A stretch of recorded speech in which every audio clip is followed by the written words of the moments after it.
Hi అండి, నమస్తే. నేను మమతా వేముగంటి. ఈరోజు మనం తోటకూరతో పులుసు చాలా సింపుల్గా ఎలా తయారు చేసుకోవాలో చూద్దాం. ఆకుకూరలు తినాలంటే చాలామంది ఇష్టపడరండి. అమ్మో ఆకుకూరలా అని పారిపోతూ ఉంటారు. కానీ ఆకుకూరల్లో ఎంత ఉపయోగం ఉంటుందో తెలిస్తే మాత్రం మీరు వదలరండి. ముఖ్యంగా తోటకూరలో విటమిన్లు, ప్రోటీన్లతో పాటుగా magnesium, calcium, phosphorus, zinc, selenium, iron లాంటి ఖనిజ లవణాలు కూడా ఉంటాయి.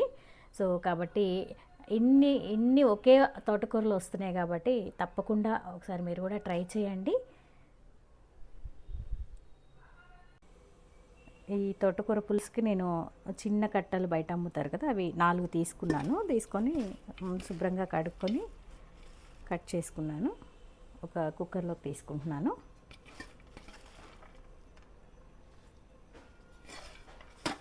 కొంచెం సన్నగా కట్ చేసుకుంటే బాగుంటుంది.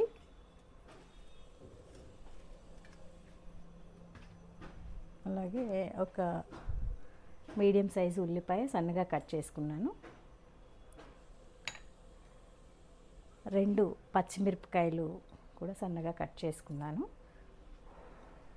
పచ్చిమిరపకాయలు 2 వేసానండి. అవి గ్రీన్వి కాబట్టి కొంచెం కారం ఉంటాయి. అంతేకాకుండా కుక్కర్ నుంచి బయటకు తీసిన తర్వాత కొంచెం ఎండుమిర్చి కూడా వేస్తాము, అదే ఎర్రకారం కూడా వేస్తాము. సో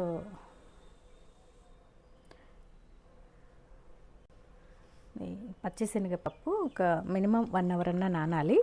ఒక 2 అవర్స్ అట్లా నానినట్టయితే అది పప్పులో ఉడికి ఆ రసంలో, ఈ పప్పులో ఉన్న రసం అంతా పులుసులోకి వచ్చి చాలా టేస్ట్గా ఉంటుంది. నేనైతే 3 అవర్స్ నానబెట్టుకున్నాను. శనగపప్పు ఒక 50 గ్రామ్స్ తీసుకున్నానండి. ఇవి ఉడికేంత వాటర్ పోసుకోవాలి. నాకైతే ఇక్కడ 500 ml వాటర్ పట్టింది. నేను కుక్కర్ మూత పెట్టేసి ఒక 3 విజిల్స్ రానివ్వాలి.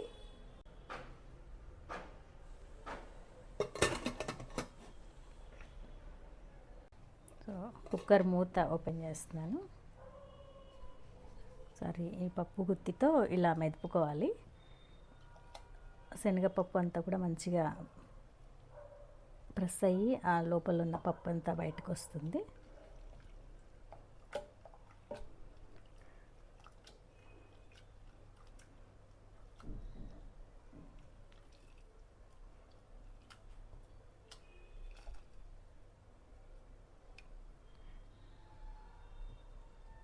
ఒక నిమిషం ఇలా చేసుకోవాలి.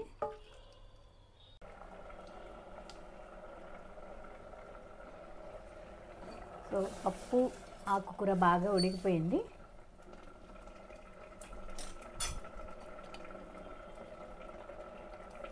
కొద్దిగా పసుపు,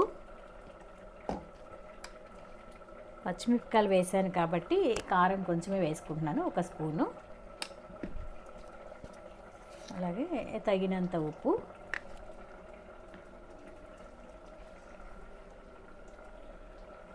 మీ పులుపుకు తగ్గట్టుగా చింతపండు గుజ్జు వేసుకోండి.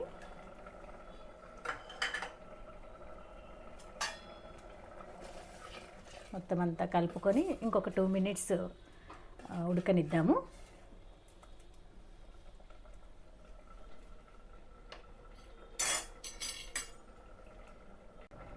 ఇప్పుడు ఉప్పు, పులుపు, కారం సరిపోయేమో ఒకసారి చూద్దాము. నాకైతే కొంచెం ఉప్పు తగ్గింది, కొద్దిగా 1 స్పూన్ ఉప్పు వేసుకుంటున్నాను.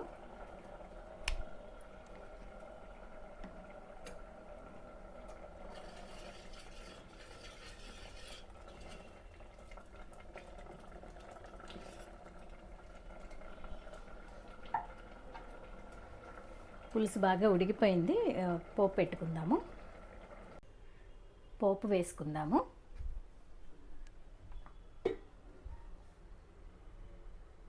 ఒక 2 స్పూన్స్ ఆయిల్ తీసుకుంటున్నాను. నేను ఆయిల్తో పాటుగా ఒక 2 స్పూన్లు నెయ్యి కూడా తీసుకుంటున్నాను. పులుసుకి నెయ్యి చాలా టేస్ట్ని ఇస్తుంది.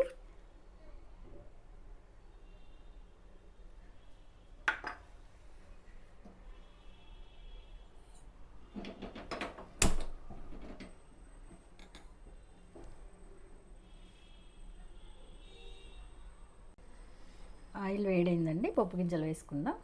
కొద్దిగా ఆవాలు, జీలకర్ర, మినపప్పు. నేను ఇక్కడ శనగపప్పు వేయట్లేదండి, ఆల్రెడీ మనం పులుసులో వేసాం కాబట్టి.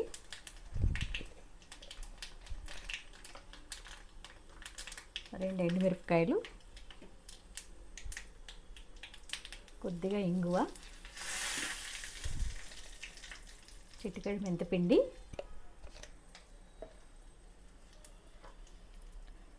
నాలుగు కరివేపాకు రెమ్మలు.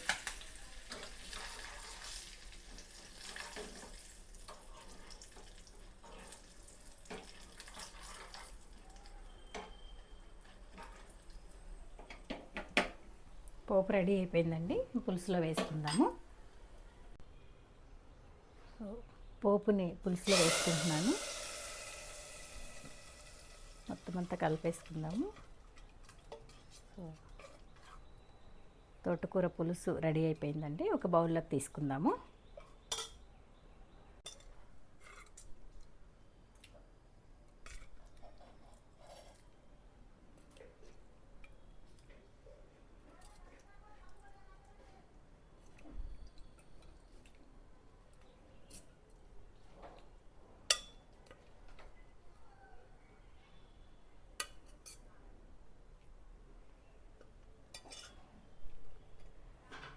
వేడి వేడి తోటకూర పులుసు రెడీ అయిపోయిందండి.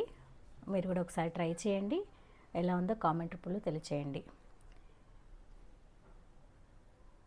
సో ఈ వీడియో మీకు నచ్చినట్లయితే లైక్ చేయండి, సబ్స్క్రైబ్ చేయండి, అలాగే షేర్ చేయండి. Thanks for watching. Bye bye.